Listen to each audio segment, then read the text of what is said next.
Crystals have always fascinated me, not for any mystical reasons, but simply because they look amazing.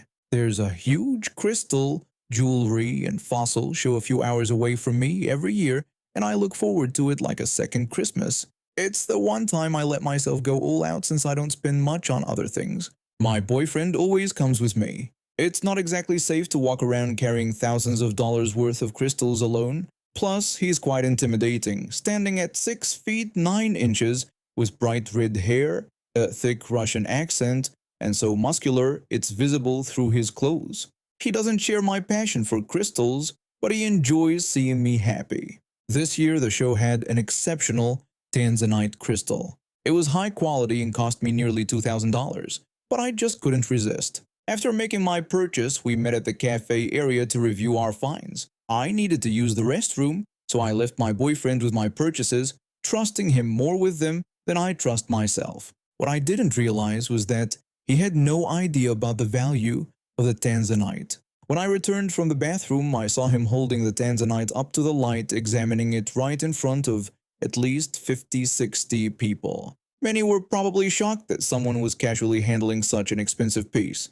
As soon as he noticed me approaching, he quickly placed it on the small table between us. My stomach dropped as I watched the crystal wobble precariously, nearly falling off the edge. He managed to catch it before it fell. He asked me what the pretty crystal was. Before I could lecture him about its worth, we heard a child crying nearby. The boy was just tall enough to see over our table, and his eyes were fixed on my Tanzanite. My boyfriend, who adores children, looked at me with pleading eyes. He suggested that the child could touch the crystal, but not hold it. I took a deep breath and nodded reluctantly. My boyfriend cheered up the child and then gently asked where his mother was. The question seemed to panic the child, who started crying again, unable to locate his mother. My boyfriend handed me the Tanzanite and began consoling the boy, assuring him that we'd help find his mom. As the child calmed down, we started packing our things to head to the main entrance where they could make an announcement for a lost child. Just as I was carefully placing the Tanzanite on top of my other purchases, I heard aggressive footsteps approaching. A woman demanded to know why her child was with us. I could hear her chomping on gum as she spoke. My boyfriend asked if the child was hers. She confirmed in a condescending tone, deliberately stretching out each word as if my boyfriend couldn't understand basic English. The boy excitedly called out to his mother and ran from my boyfriend to her side. I bluntly asked the woman where she had been, as I'm not as patient as my boyfriend, especially when it comes to children being left unattended. She casually mentioned she was just checking out some crystals and told me not to be so rude, even wagging her finger in my face. This caused me to back up slightly, and she smirked at my reaction. Her child excitedly told his mother about the pretty rock he had seen and begged to have it. The woman immediately demanded that we bring out the crystal. When I expressed confusion, she made a racist comment, saying she thought Asians were supposed to be smart. She laughed, looking directly at me. I was completely stunned. This was the first time someone had been so openly racist toward me. The woman pointed to the Tanzanite in its clear case atop my bag after her son indicated that was the one he wanted. She commented that it looked expensive but offered only $50 for it. I refused, explaining I wasn't interested in giving it away. She questioned why not, making another racist remark about whether children's happiness mattered in my culture or if we just put kids to work at her child's age. I was utterly amazed at her audacity. I tried to explain politely that it wasn't for sale, especially not at that price. She raised her offer to $75, accusing me of trying to scam her if I asked for more. I told her the crystal cost over $2,000, so I definitely wouldn't sell it for less. She scolded me for supposedly swearing in front of her child, though I hadn't. At this point, I knew this interaction was definitely getting posted on Reddit. The woman demanded proof of the price, saying she would gladly pay if I could show her. I grabbed the clear case and opened it, pulling out the receipt to show her. Stupidly, I held the actual crystal low enough for her child to snatch it and sprint away. His mother immediately turned to make a run for it. Thankfully, my boyfriend reacted quickly. He caught the woman mid-escape, leaving her dangling in the air by the back of her shirt. She threatened to call the police and sue us yelling that we would regret not selling the crystal to her. She continued struggling as my boyfriend held her off the ground. The child, noticing his mother wasn't beside him, turned around and slowly approached us. Seeing this, the woman dropped her aggressive attitude. She began making ridiculous excuses, saying he was just a kid who wanted a toy and that we should be apologizing to them for denying them happiness. She even had the nerve to suggest we would be terrible parents if we couldn't help out someone else's child. She spouted the most ridiculous justifications I'd ever heard, not even attempting to take responsibility for her actions. When her child reached us, I quickly snatched the tanzanite from his hands and passed it to my boyfriend, who tucked it safely into his inside jacket pocket. The child immediately burst into tears. The woman screamed again, this time attracting security. We explained the situation and my boyfriend carefully set her down on her feet. In response, she kicked him hard in the leg, which he barely reacted to. Security called the police and asked if we wanted to file a complaint, while the woman and her child interrupted us, shouting about how terrible we were for denying a child happiness and telling us to go back to our country. We proceeded with pressing charges. The police arrived quickly and took statements from everyone, including several witnesses who had seen the entire incident. The woman was charged with attempted theft, assault for kicking my boyfriend, and a hate crime due to her racist comments. As an added bonus, Child Protective Services was notified about her leaving her child unattended in a crowded venue and encouraging him to steal. She left in handcuffs, screaming about how unfair everything was, while her poor child was picked up by his father, who apologized profusely for his ex-wife's behavior. My Tanzanite now sits in a special display case in my home with a much better security system. Since I'm stuck in quarantine after testing positive for corona, I thought I'd share a story from a few years ago to pass the time. I'm originally from the Netherlands, but I moved to Japan 18 years ago. Japan is a really nice place if you know where to find work. Although I don't look Japanese, I'm well-mannered, follow Japanese traditions and etiquette, and even took my Japanese wife's surname. My Dutch surname is unpronounceable in Japanese, and I didn't want to cause trouble for my wife, kids, or the Japanese people I interact with.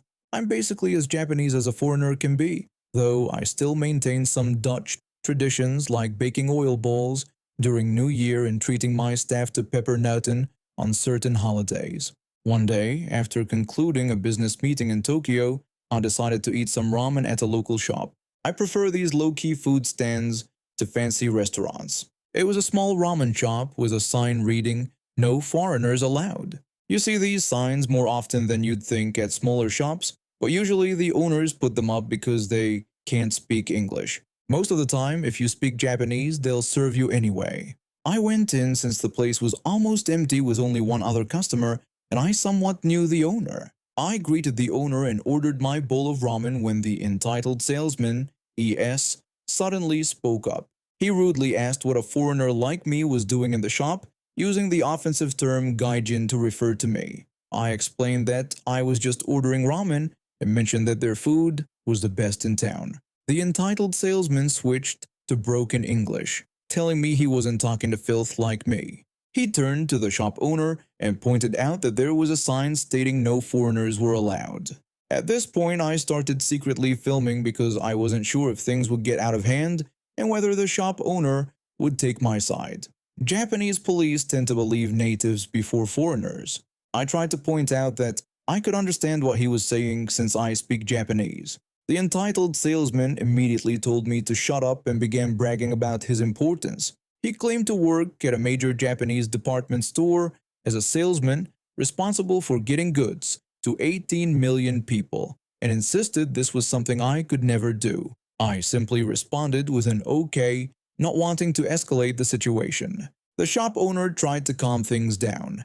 He explained that he had no problem with people who speak Japanese and only put up the sign because he couldn't handle foreigners who couldn't speak Japanese during rush hours, as it cost him business. The entitled salesman continued his xenophobic rant, stating that a foreigner is always a foreigner. He added that even if a Neanderthal could speak their beautiful language, they would still just be a foreigner. I told him that I was actually a Japanese citizen, having given up my Dutch citizenship years ago. I said I was Japanese now, regardless of whether he liked it or not.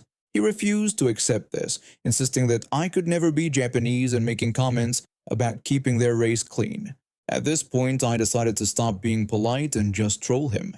I mentioned having a Japanese wife and exaggerated that I had 7 kids, though I only have 2 in reality. I claimed my oldest daughter was president of the Archer Club and my third son wanted to become a monk. The entitled salesman became even more agitated. He blamed foreigners like me for stealing old Japanese wives and claimed it was our fault that he didn't have a wife and family. I laughed hysterically at this and suggested that perhaps being a jerk was the real reason he was alone.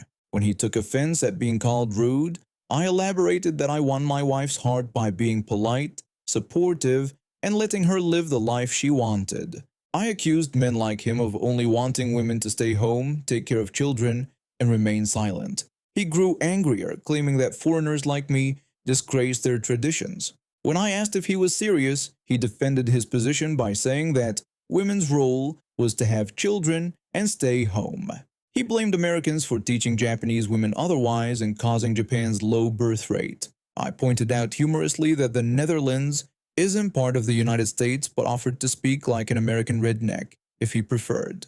He dismissed this distinction, lumping together America, the Netherlands, Germany, and Sweden, and accused whites of destroying everything beautiful in the world. Taking the opportunity to mock him further, I put on an exaggerated American accent and started speaking nonsense about guns, using random measurements and American references. I talked about shooting pythons, mentioned deagles and M&P-15s, and fighting enemies of the free world.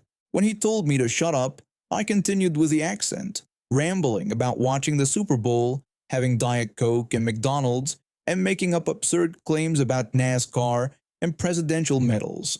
This pushed him over the edge. He started screaming that foreigners like me should be gassed to death and put in gas chambers. He ranted that our bones should be used to strengthen their roads and that they would exterminate all filth from their country. I was honestly shocked by the extreme nature of his outburst.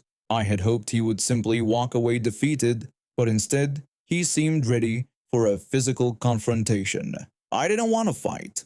The shop owner at this point was calling the police and removing his "No foreigners allowed" sign, recognizing it was technically illegal. Somehow we avoided coming to blows, though the entitled salesman continued shouting racist things as the police arrived. When the police came, the entitled salesman immediately claimed that I had assaulted him and demanded my arrest.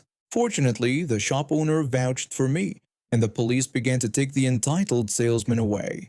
Then came the most ironic part. When the police asked for his name, I discovered that we shared the same surname, my wife's historical samurai family name that I had adopted. When I mentioned this coincidence aloud, the entitled salesman completely lost control. He began spewing even more racist comments and death wishes, apparently forgetting that police officers were standing right beside him.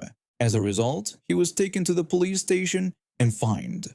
I later heard that he lost his job over the incident. The shop owner was grateful for my patience and apologetic about the situation. As a gesture of goodwill, I translated his menu into English and suggested a system to help foreigners order more smoothly. This ended up benefiting his business, as he now makes extra money from foreign customers. All's well that ends well, right? I guess some people are so obsessed with squeezing every penny that they end up losing the whole dollar. I started working at this hot foil printing company about 3 years ago. The owner was an older guy close to retirement age who understood the business and mostly left us alone to do our jobs. Like everyone else on the production floor, I operated 2 printing machines, making sure they ran smoothly and produced quality work. Our official hours were 8 a.m. to 5 p.m. with an hour lunch break. But that's not how manufacturing really works. Most of us came in about 15 to 30 minutes early to set up the machines and stayed late to clean up after finishing a run. Nobody complained because the work needed to get done, and the boss appreciated our dedication. The company was profitable, customers were happy, and orders were always completed on time. Then everything changed. The owner announced he was planning to retire, selling half the company to a larger firm with plans to sell the remaining half a year later. That's when the new management team swooped in. The first thing they did was install a time clock. Not a good one, mind you, but literally the cheapest model they could find. It never worked right. The cards would shift around, causing times to print on top of each other or in the wrong columns. Complete mess. At first, we all just did what we'd always done. Came in early, stayed late when needed, and clocked in and out accordingly. But then came the first meeting with the new boss. The new boss told us that there would be no unarranged overtime being paid. He insisted that everyone must clock in and out at the exact scheduled time. That was all he had to say. 15 minutes of production downtime just to tell us that.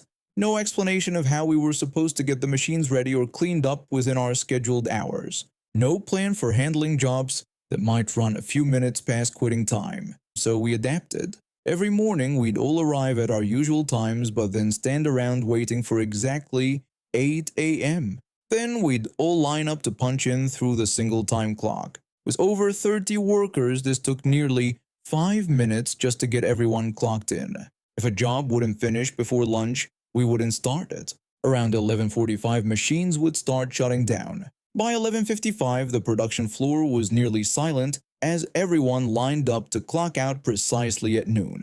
Same thing at 12:55 for the 1 p.m. clock in, and again at 4:45 for the 5 p.m. clock out. Production slowed dramatically, but we were following their rules to the letter. A week later, another meeting. The new boss complained that some people were not putting in their full hours. He warned us that clocking in a few minutes late or clocking out a few minutes early was not acceptable. He also demanded that we make sure our time cards were printing in the correct position to make it easier for payroll. One of my co-workers whispered to me that maybe they should fix the machine instead of blaming us. I whispered back that fixing it would cost money, which they obviously didn't want to spend. After the meeting, we became even more meticulous. If you were at the end of the line and clocked in at 8:03, you made sure to clock out at 12:03, not a minute earlier or later. Same for the afternoon shift. The time clock line became a social event where we'd all stand around waiting for our exact minute to punch in or out. The supervisor told us that we needed to get to our machines faster after clocking in.